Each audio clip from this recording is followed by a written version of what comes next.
would have thought that a naturally formed earth cave could be transformed into a long-term home by a man's careful modifications? The space inside the cave is not only spacious and airy, easily accommodating a family of 3, but there is also a clear river below that provides water for daily use, eliminating worries about food. One day, while fishing by the river, Paul accidentally discovered an inconspicuous natural earth cave on a sunny hillside. Curious, he walked in to explore and found that the space inside was much more spacious than he had imagined. Plus, the high terrain made it less prone to flooding, and the view was quite open, making it a perfect spot to build a shelter. Excited, Paul immediately took action. He carefully searched along the riverbank and found a fallen dead tree. From it, he gathered 2 sturdy logs and placed them under the earth cave, planning to assemble a ladder for easy access. Then, Paul went to the side and sawed several wooden pieces of equal length to serve as the rungs of the ladder. Next, he took out a 15-centimeter long wild iron nail and a hand axe from his backpack, firmly securing the wooden pieces to the ladder beams to ensure stability. After assembling the ladder, Paul took out a tape measure to accurately measure the height of the cave entrance. He then transported logs of appropriate lengths and used the hand axe to carve a shallow pit at the bottom, vertically embedding the logs to compress and secure them as the load-bearing support for the entrance.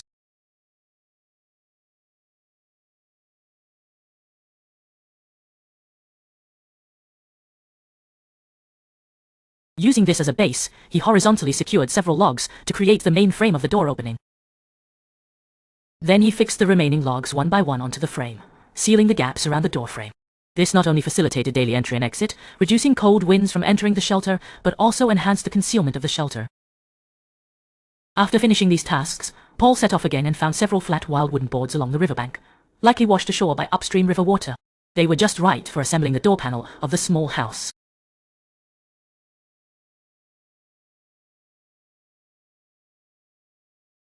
The dimensions were also a perfect fit. To ensure smooth opening and closing, he took out 2 lotus leaves from his backpack and secured them to one side of the vertical post, connecting them closely with the wooden board, allowing it to open and close seamlessly. With this solid wooden door, the sense of security in his living space instantly improved. As for the remaining wooden boards, they were not wasted. He cut them to the corresponding sizes based on the door frame and fixed them one by one onto the walls to serve as interior wall panels, sealing the gaps that could let in cold air, thus enhancing the warmth of the shelter. After sealing the walls, he began to renovate the interior space, turning the earth cave into a truly livable little nest. By this time, the sky outside was gradually darkening. To ensure a good night's sleep, he carefully searched the nearby woods for a batch of long and straight tree trunks, transporting them back into the cave.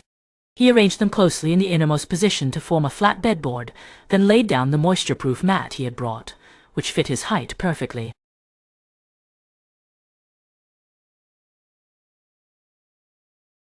After resting for a while, it was completely dark outside, and the temperature dropped sharply.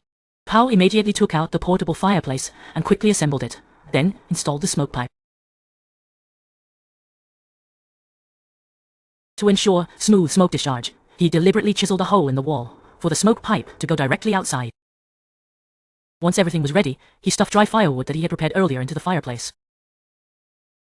With a gentle strike of a match, a warm flame instantly ignited, quickly warming up the entire cave. After a whole day of hard work, Paul's stomach was already growling with hunger. He collected the leftover scraps and pieced them together to form a small practical table for placing utensils and ingredients.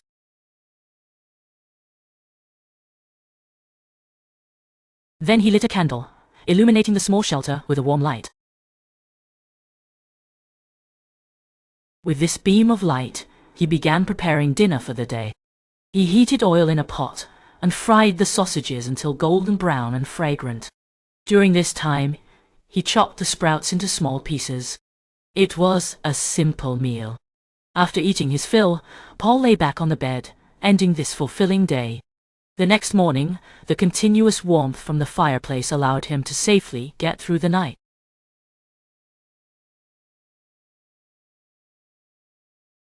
After getting up, he walked down the wooden ladder to the riverbank and washed his face with the cool river water, instantly feeling more awake.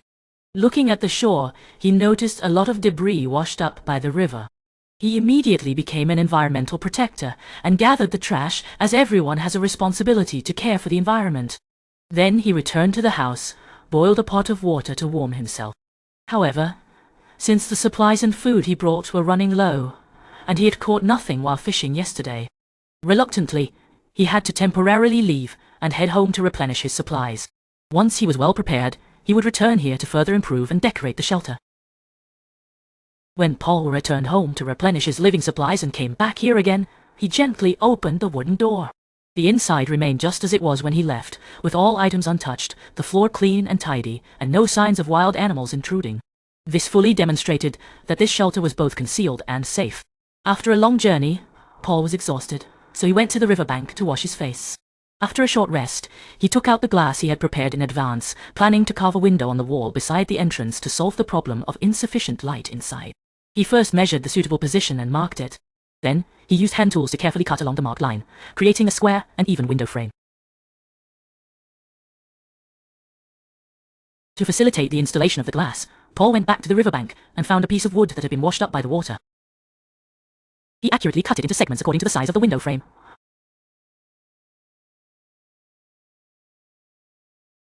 Then, he used wild iron nails to piece the wooden board together into a neat frame, securely holding the glass in place, perfectly fitting it into the window.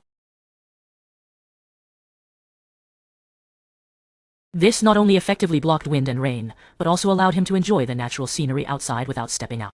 The practicality and aesthetics reached their best effect. This time, Paul brought not just one piece of glass, but also a roll of insulation cotton to fill the small gaps in the front wall.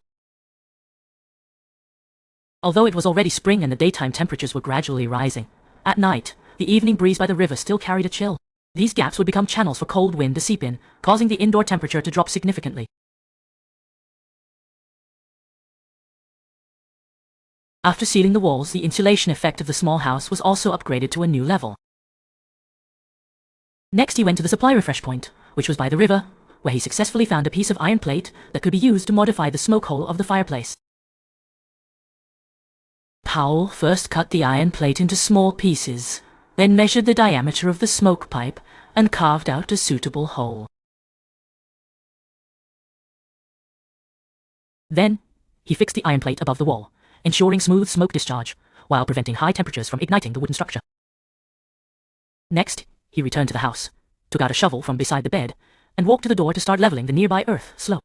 Powell planned to create a platform here to sit in front of the door, drink tea, and enjoy the breeze. Just thinking about it felt very pleasant. The excess soil dug from leveling the slope would not go to waste. It would be backfilled into the gaps in the wall, forming a higher and more stable foundation to prevent rainwater from flooding into the house. Time quietly passed in the busyness. The distant lake surface was dyed a warm golden color by the dusk. As the sky gradually darkened, Paul organized the supplies he brought. He cleaned the interior to make the living environment tidier and more comfortable. Then, he collected some small dry firewood from around and lit the fireplace in the corner. During this time, he went to gather more dry firewood to ensure the fireplace could burn continuously throughout the night.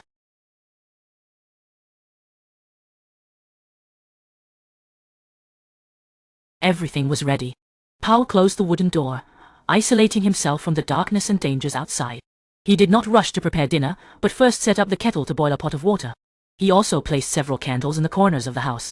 The faint candlelight dispelled the darkness, making the originally simple stone cave feel much cozier. He held a warm cup of tea, sat on the platform in front of the door, enjoyed the evening breeze, and watched the distant night scenery, savoring this moment of tranquility that belonged solely to him until the sky was completely dark. Then he returned to the house and simply heated the canned beef he brought. This essential survival food would be his dinner. They say after the meal was also a must to keep his body in the best condition. After eating and drinking his fill, Paul lay back on the bed, ending this fulfilling day. Thank you for watching.